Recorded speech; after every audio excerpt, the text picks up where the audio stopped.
I witnessed my fiancé gazing adoringly at another guy, caressing and seducing him right before my eyes, so I left and orchestrated my savage payback. Be me, 29-year-old Nathan. It started with a dress. She came down the stairs wearing this blue thing I'd never seen before, tight in a way that was new. Like it wasn't for me. I was sitting at the kitchen table, half focused on some report for work. When I looked up, something just froze. Not because she didn't look good. She did. But not for me. I didn't recognize the way she looked at herself in the mirror near the entryway, like she needed confirmation from someone who wasn't there. Going somewhere? I asked casually. Too casually? My voice almost cracked under the weight of the question. Victoria glanced at me with this glazed-over expression, like she had to scroll through her brain to remember who I was. It's Morgan's birthday, she said, grabbing her coat. Morgan, right? Her co-worker who threw 6 birthday parties a year. I didn't say anything, just nodded and went back to pretending to work. She left without a kiss. She used to kiss me before going to the mailbox. 2 hours passed. Then 4. Midnight rolled in like fog, quiet and sticky. I wasn't even pretending to do anything anymore. I just sat there, phone on the table untouched. She didn't text. I didn't call. I don't know why. Maybe I didn't want the answer. Then the light from a car swept across the living room window. She came in smelling like someone else's cologne. I didn't say a word. She didn't either. Walked right past me like I was air. Up the stairs. Bedroom door closed. The next morning, she was already gone when I got up. No note. No coffee. Not even the usual empty mug in the sink. She hadn't slept next to me either. The bed was untouched on her side. I checked the security app on my phone. She came in at 1:46 a.m. This went on for weeks. Disappearing acts. Dresses I'd never seen before. Half lies spoken with confidence. It's work, she said once, shrugging on her coat. We have to stay late. I said nothing. Watched her walk out the door like I was watching a stranger leave my house. Then came the night I followed her. It wasn't planned. I just couldn't take the silence anymore. She left, and 10 minutes later I grabbed my keys and drove. Her car wasn't hard to track. She always parked a block or two away from her actual destination, like a half-ass spy. That night it was some trendy-looking bar with big glass windows and neon lights that made everyone inside look like a music video. I sat in my car across the street. Then I saw her. Victoria laughing with him. She touched his wrist when he handed her a drink. Then his shoulder when he leaned in. He said something, and she threw her head back and laughed. That deep laugh she used to save for me. When we watched reruns in bed and pretended we weren't both falling asleep. Then she did it. She brushed something off his shirt. It wasn't even a big move. Just fingers grazing fabric. But it was all I needed. I felt something split open inside me, like an old injury tearing wide. Not rage. Not sadness. Something worse. Confirmation. She never touched me like that anymore. Never smiled with her eyes. Never made room in her voice for warmth. I sat there, headlights off, engine humming, heart like stone. I watched them talk. I watched them drink. I watched her forget I existed. I didn't go in. Didn't confront her. Didn't cause a scene. I just sat there and watched my wife cheat on me in real time. And then I left. Drove around until the gas light blinked on. Pulled over, turned off the engine, sat in the dark, not crying, not screaming. Just existing with this new knowledge. Like someone handed me a brick and said, "This is your new life, carry it." When I got home, I went into her bedroom and opened her closet. 2 dresses were missing, one blue, one black. Both things she never wore around me. I sat on the edge of the bed, her side, and breathed her in. Nothing, no scent. She hadn't slept there in days.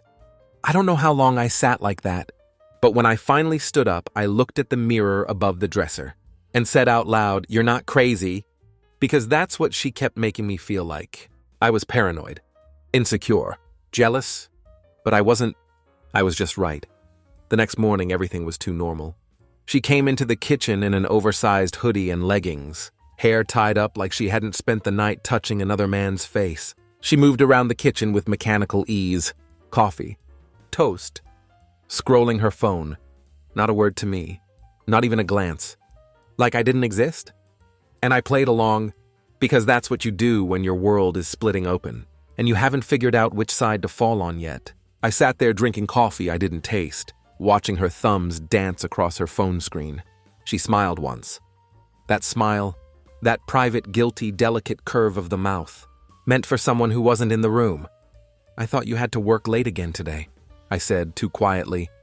She didn't even blink. I do. That was it. 3 words. Cold. Practiced? Final. And I knew in that moment that she thought I'd never say anything, that she was so secure in my silence that she didn't even bother to lie well anymore. But I wasn't silent. Not inside. Inside, I was a storm waiting to hit the coast. That afternoon, I opened her laptop. I've never done that before, never even thought about it. But something inside me cracked. Trust was a rotting structure now, and I was done pretending it wasn't.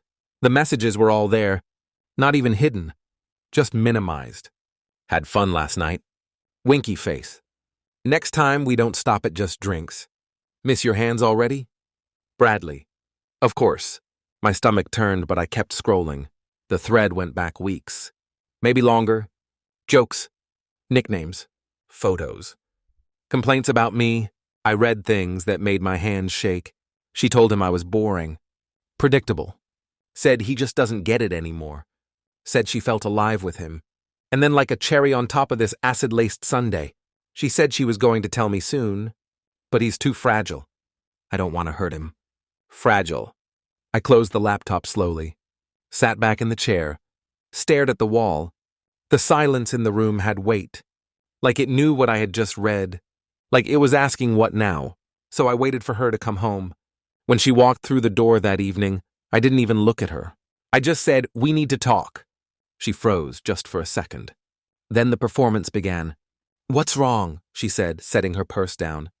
With this faux concern in her voice, she had the nerve to furrow her brow, like I was being unreasonable. I didn't say anything. I just turned the laptop toward her. Open tab. Open betrayal.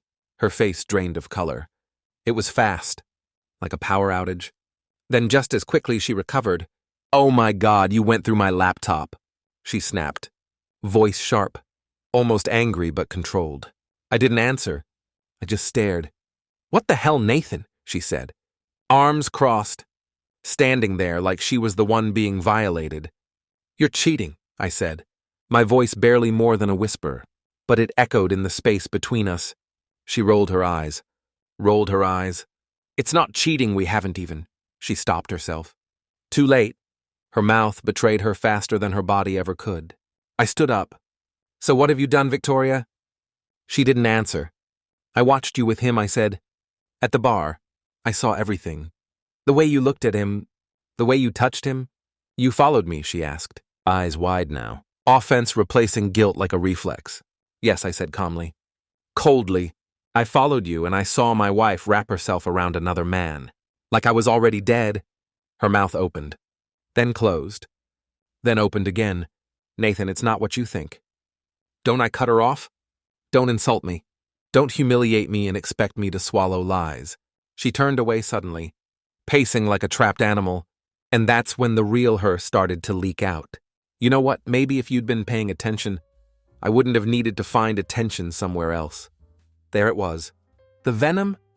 Bradley listens. Bradley sees me. You walk around like a ghost, Nathan, like some shell of the guy I married. And yeah, maybe I wanted to feel alive again. Maybe I deserve that. I stared at her. She was pacing in circles now, breathing heavy like she was the victim.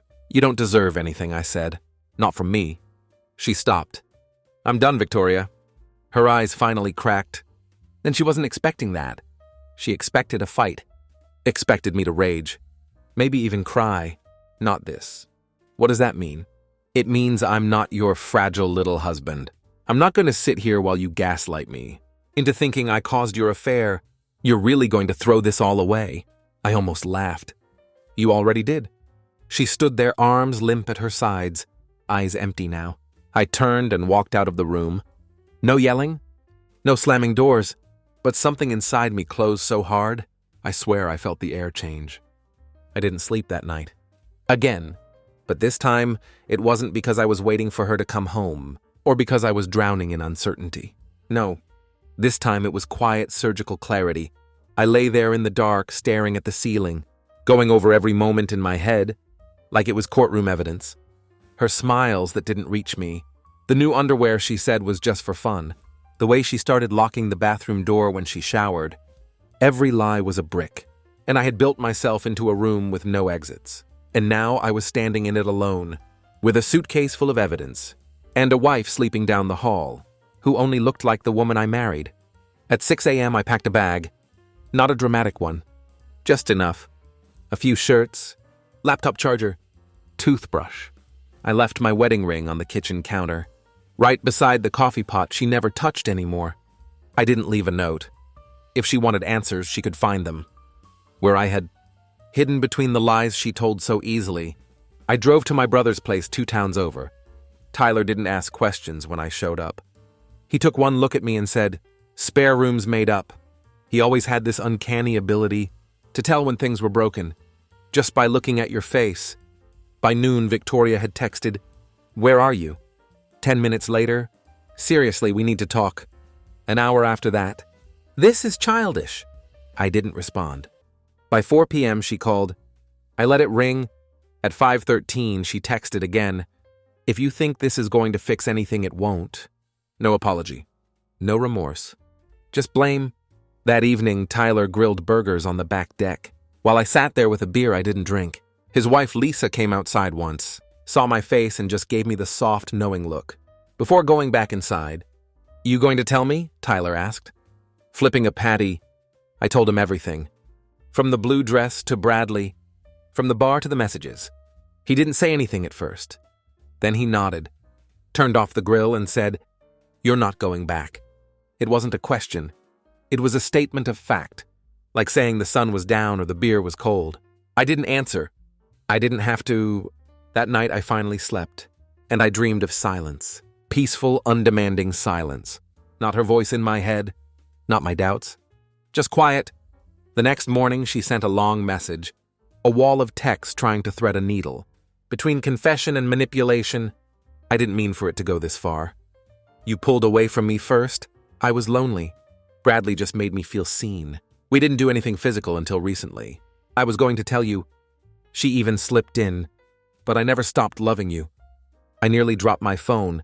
She used the word love like it meant nothing, like it was a charm she could dangle in front of me, and I'd come crawling back. That was when I realized she didn't want me. She wanted the comfort of my silence, the convenience of my presence, the reliability of a man she could betray and still count on. I didn't reply. Not that day. Not the next. Then she called my mother. My mother told her I had run off after a fight, that I was being irrational, that nothing happened with Bradley, and I was just reading too much into things. My mom called me in a panic. I had to sit there, 29 years old, explaining to the woman who taught me about loyalty that her daughter-in-law had turned our marriage into a goddamn performance, and Victoria was still acting, still playing the role of the misunderstood wife, the victim of a husband who had clearly lost it. It wasn't just betrayal, it was sabotage. She wanted me to doubt what I saw, what I read, what I felt, but I wasn't that man anymore. I called a lawyer that afternoon, scheduled the first meeting. The man who walked into that office wasn't broken. He was done. She showed up at Tyler's house 3 days later. Didn't call. Didn't text. Just knocked on the door. Like it was Sunday brunch, and not the aftermath of a wreck she caused with her own hands. Lisa opened the door, and immediately called for me, like she had a rattlesnake on the porch. I walked into the front hall, and there she was, Victoria in her softest sweater. No makeup? Hair pulled back, like she was auditioning for some pity role. I didn't say anything at first. Neither did she. Her eyes scanned the space behind me, like she couldn't believe I had somewhere to be. That didn't include her. "Can we talk?" she said, voice trembling just enough to sound sincere. I turned to Lisa and Tyler, who stood off to the side, watching like referees who'd rather be anywhere else. Lisa gave me the smallest nod. Tyler folded his arms. Outside, I said. We stepped onto the porch. Cold wind, dry leaves rustling across the lawn. She stood there with her arms wrapped around herself, like the chill was something new to her. "I read your messages," I said. "Straight to it. No warm-up?" She flinched but quickly composed herself. I figured, you lied to me for months. I didn't want to hurt you. I laughed. I actually laughed. Short and bitter. You think saying that makes it better, like it gives you some kind of moral pass. She looked away, out toward the street. I didn't plan for this to happen. Bradley and we just clicked. Clicked, I said, taking a step toward her. Victoria, you were married. You didn't just click. You decided, over and over, every time you answered his messages, every time you lied to my face, every time you put on a new dress and left me behind. Her lip quivered. I don't know if it was real or just part of the show. You don't understand what it was like, she said. Coming home to someone who stopped seeing me. You were always working, always tired. You didn't even notice when I cut my hair. You cut it half an inch, I snapped. You were begging for a reason to feel neglected. You made me into the villain. So you could run off and feel justified. Her eyes flared. So it's all my fault. No, I said calmly. It's your fault. Every piece of it. She dropped the act then. Her shoulders straightened. Her expression hardened. You think you're perfect? You think you've been this amazing husband? You haven't touched me in months. You go to work, come home, stare at your laptop. You don't even look at me anymore. Because I felt it slipping, I said, I felt you going cold. I tried to reach out, but you weren't there. You were already somewhere else. We stood in silence. People drove past. Somewhere a dog barked. It was surreal. This quiet moment in the middle of the end. I don't want to lose everything we built, she said finally. Softly? Please. I stared at her. You already burned it down. You're standing in the ashes asking where the house went. Her expression shattered then. She reached for my hand, and I pulled away, and then she said the thing that ended it for good. You're really going to throw away 5 years over a mistake. Mistake, I said slowly. Victoria, forgetting your anniversary is a mistake. Locking your keys in the car is a mistake. What you did was a campaign. Her mouth opened, closed, and then she stepped back like I'd hit her. I didn't say goodbye. I opened the door, walked inside, and left her on the porch. She knocked once, twice. Then silence. I watched her car pull away from the upstairs window. She didn't look back. Tyler came in later with a glass of bourbon and didn't say a word. Just handed it to me and sat down. For the first time in days, I felt something close to peace, because now finally it wasn't my fault. Because now finally I knew I was leaving her. The next few days passed in a strange kind of stillness. Not calm. Never that, but a hollow quiet, like a room after the music stops. I stayed at Tyler's, worked remotely, ate what Lisa put in front of me, stared at emails I couldn't focus on. Everything around me moved, but I didn't. Then she started showing up everywhere. First, it was the coffee shop down the street. I went in for a black coffee, and there she was at the corner table, flipping through her phone like it was a coincidence. She looked up, smiled like we were old friends meeting by chance. Didn't think I'd see you here, she said, eyes wide, voice fake light. I didn't reply. I turned and walked right back out. Then it was the grocery store 2 blocks from Tyler's. I saw her just inside the entrance, standing near the bananas, as if she had suddenly developed a craving for fruit, in a neighborhood she never shopped in. This time she tried to talk. Nathan, please. I didn't stop walking. The third time she parked outside Tyler's house. I didn't go out. I watched her from the window, her engine running, her hand tapping the steering wheel, like she was rehearsing something. She stayed there for nearly 20 minutes. Then she drove off. That night she texted me, "We need closure, please meet me." Closure. That word again. The favorite buzzword of people who destroy things, and then ask you to help clean up the mess. I didn't respond. The next morning, Lisa handed me an envelope. She dropped this off. She said, eyebrows pinched. Didn't even ring the bell. Just left it. Inside was a letter, handwritten. I didn't read it. I folded it and shoved it into the back of the drawer, where Tyler kept expired coupons and takeout menus. She wanted attention, even if it was through pity. She didn't get to have that anymore. A few days later, I had my first meeting with the lawyer. Her name was Teresa. Mid-40s, sharp eyes. Straight shooter. She listened quietly while I laid it all out. The lies, the emotional distance, the night at the bar, the messages. Then she looked at me and said, "You've already made your decision. What you're asking me to do is just paperwork. And she was right. The hard part wasn't ending the marriage. The hard part was accepting who she really was, because I had built her up in my head for years. Victoria, the loving wife. Victoria, the brilliant business partner. Victoria, the friend who laughed at my dumb jokes in the kitchen while cooking pasta. But none of that mattered now, because she was the same woman who looked me in the eye for months. While planning a second life behind my back, I signed the initial papers that day. It felt cold. Clinical, not at all like the dramatic movies make it seem. No tears. No big speeches. Just pen on paper. But as I walked back to my car, something inside me let go. Not all at once. But a corner, a piece.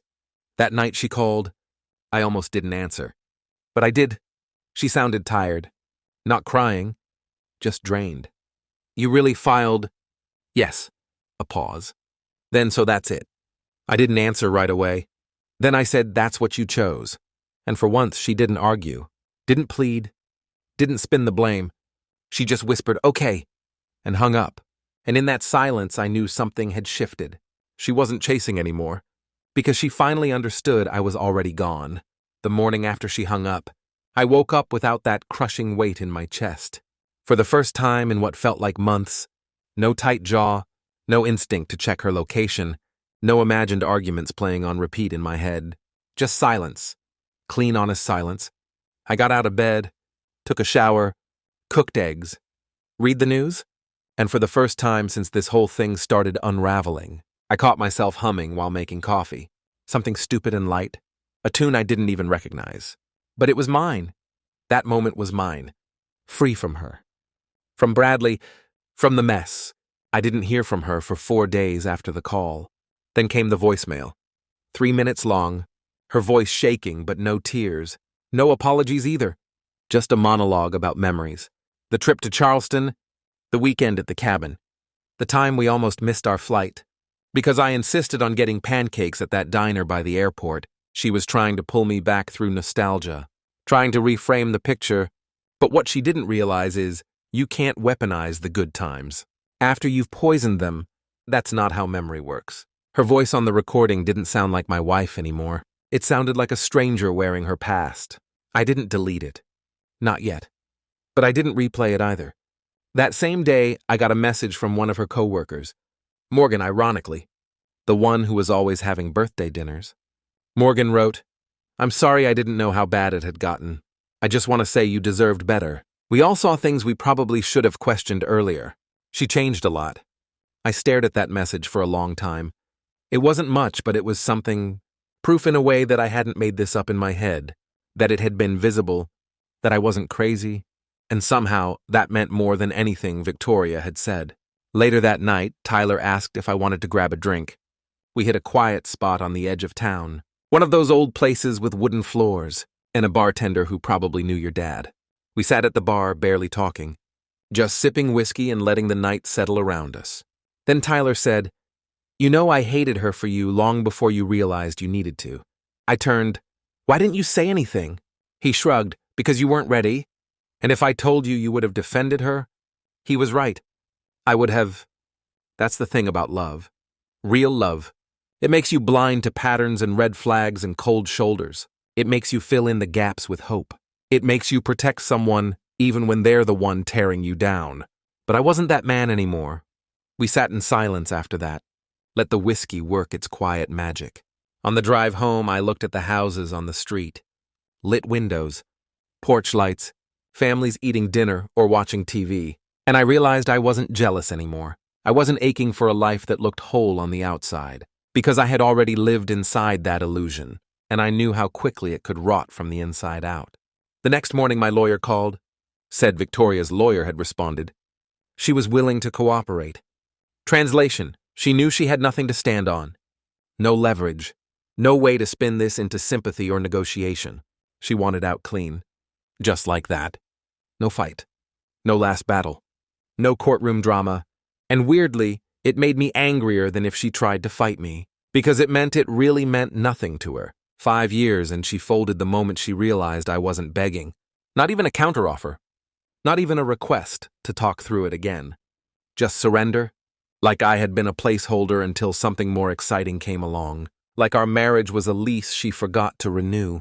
I walked out into the backyard, into the cold sun, and sat on a plastic chair with my hands in my lap. She was gone. Not leaving. Not threatening. Not halfway in. Gone. And that finally was something I could build from. The divorce process moved faster than I expected, maybe because there wasn't much left to fight over. No kids, no house in both our names. Just the business. And by the time her lawyer sent over their terms, even that had been gutted. She agreed to walk away from it entirely. Said she didn't have the emotional bandwidth to stay tied to something we built together. The irony was suffocating. She had the emotional bandwidth to carry on an affair, to build an entire second persona, to live a double life, but not to face the consequences of what she destroyed. I didn't even flinch. Let her walk, let her take her curated Instagram feed and her new haircut, and vanish into whatever version of herself she thought Bradley would love, because I had no interest in holding on to anything she touched. The days were getting colder. I moved back into my own apartment across town, a place I hadn't lived in since before we were married. It still smelled faintly of old carpet and lemon cleaner, but it was mine. The walls were bare, the furniture sparse, but when I sat down I could breathe. No perfume lingering in the air, no secrets sitting in drawers, no lies humming under the surface like low-voltage static. One evening I came across an old photo of us on my Google Drive.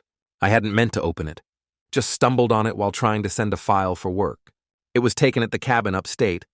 I had my arm around her, and she was leaning into me with her whole face turned to mine, smiling like I had the sun in my pocket. I remember thinking then that she was my home, that she was the safest place in the world. Looking at it now, it felt like watching someone else's life, not because I didn't remember it, but because I no longer believed in the story behind it. How long had she been pretending? Had she started lying after that photo or before? That question clung to me like a shadow. I wanted to erase it all. But memories don't have off switches. They cling, they fester, they morph. Later that night, I got another message. Not from her this time. From Bradley. Didn't mean for things to go down like this. Thought you should know I didn't pursue her. She came to me. I stared at that line for a long time. Didn't know what to make of it. Was it an apology? An excuse? A pathetic attempt to absolve himself? I didn't reply. There was nothing he could say that mattered now. He wasn't the villain. Not really. He was just the option she reached for. When she stopped seeing me as a person and started seeing me as furniture, it was her choice.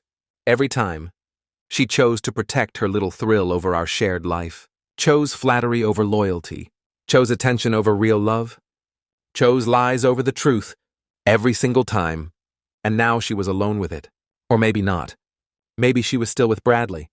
Maybe they went out for dinner now and talked about how tragic it all was. Maybe they convinced themselves they were misunderstood, star-crossed, justified. Let them, because I was finally past the point of caring who she was with. She wasn't mine, and thank God for that. In the weeks that followed, I started getting messages from people I hadn't heard from in years. Hey man, just saw your name on the business paperwork. What happened with you two? Saw Victoria's page is wiped? You guys good? She always seemed off to me. Glad you're out. It was wild how many people had seen the cracks, but never said a word. Maybe they thought I wouldn't believe them. Maybe they thought I was too deep in to hear it. Maybe they were right. But it didn't matter now, because every message was another little piece of confirmation that I had done the right thing. That walking away wasn't weakness. It was the only strength I had left. Then one afternoon I got a delivery, a box with her handwriting on the label. I nearly sent it straight back, but I opened it. Inside were a few books, a hoodie of mine she used to steal, a small framed photo from our wedding, wrapped in paper towel like she didn't even care if the glass broke, and a note. Didn't know what to do with these. Figured you might want them. Hope you find peace. She signed it with just her first initial. No love. No always. No closure. Just a cold, careful V. I threw the note in the trash, dropped the hoodie at Goodwill the next day, but I kept the photo. Not because I missed her, because I wanted to remember what it looked like, to believe someone completely, and what it cost me. The final hearing was scheduled on a Thursday, cold gray morning. Nothing dramatic, just paperwork.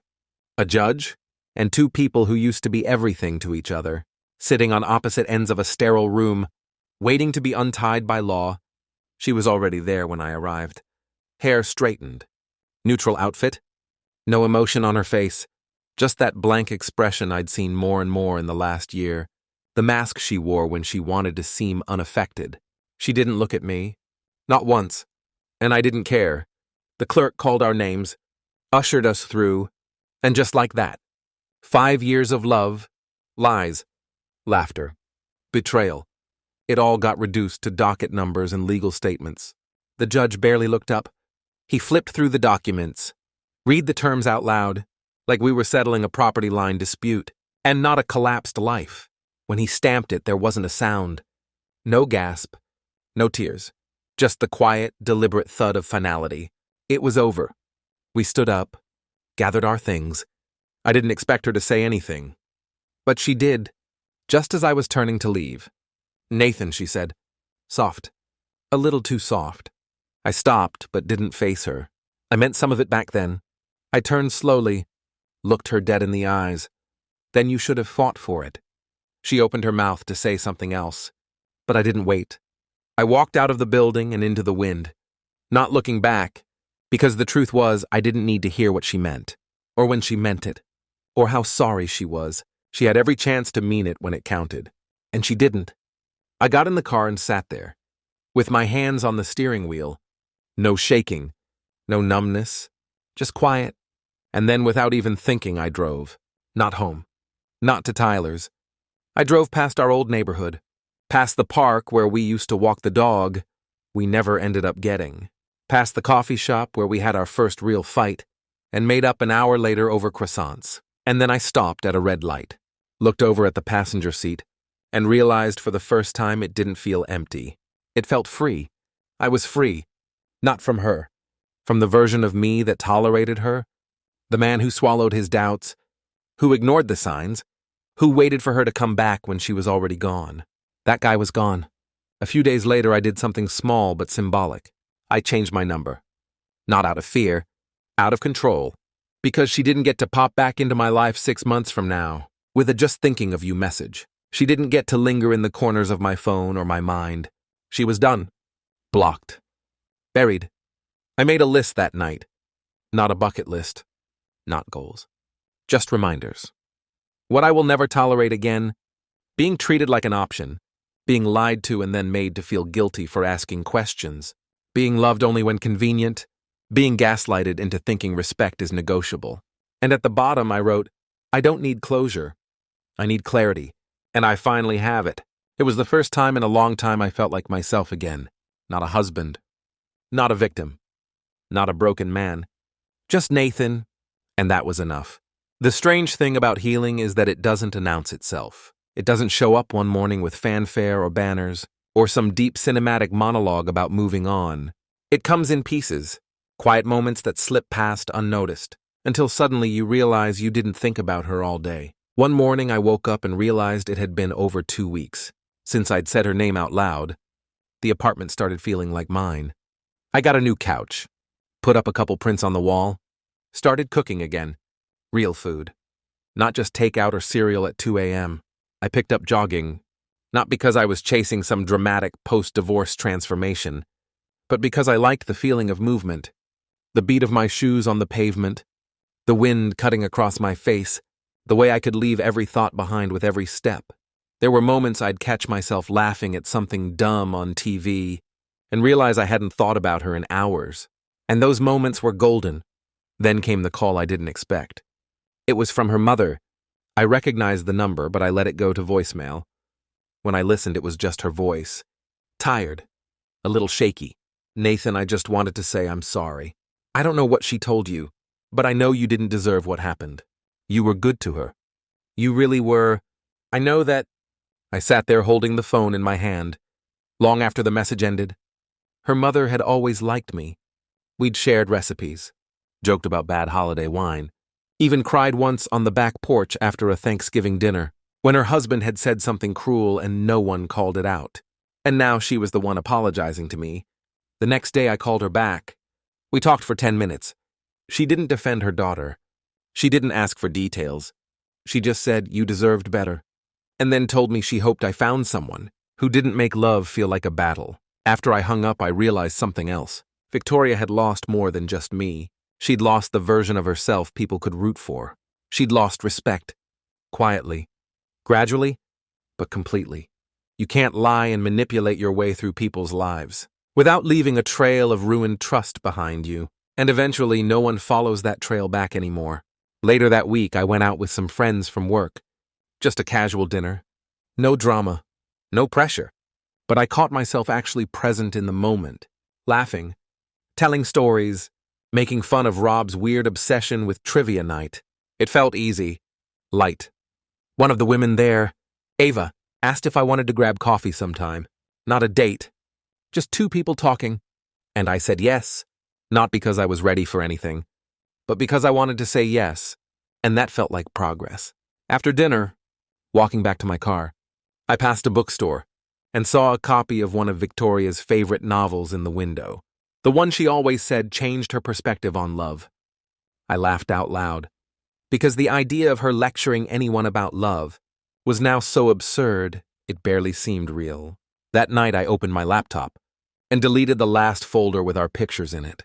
Not out of spite, not out of hate, but because I didn't need to hold on to who we were, because who we were had nothing to do with who I am now. She used to tell me I was too sensitive, too soft, that I took things personally, but she never realized those weren't weaknesses. They were the exact things that kept me human, while she was turning herself into a storm of excuses and distractions and half-truths.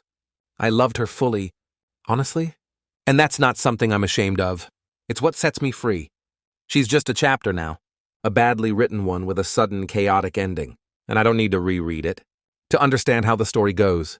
Because the man she left behind, he's not waiting for her anymore. I stood at the shoreline last weekend. Tyler had dragged me out of town for a few days, said I needed to breathe air that didn't carry the scent of old memories. We drove out to this cabin near the coast. No reception, no noise. Just the sound of wind carving its way through the trees and the crash of waves that had been beating the shore. Long before either of us were born, the second night I walked out alone.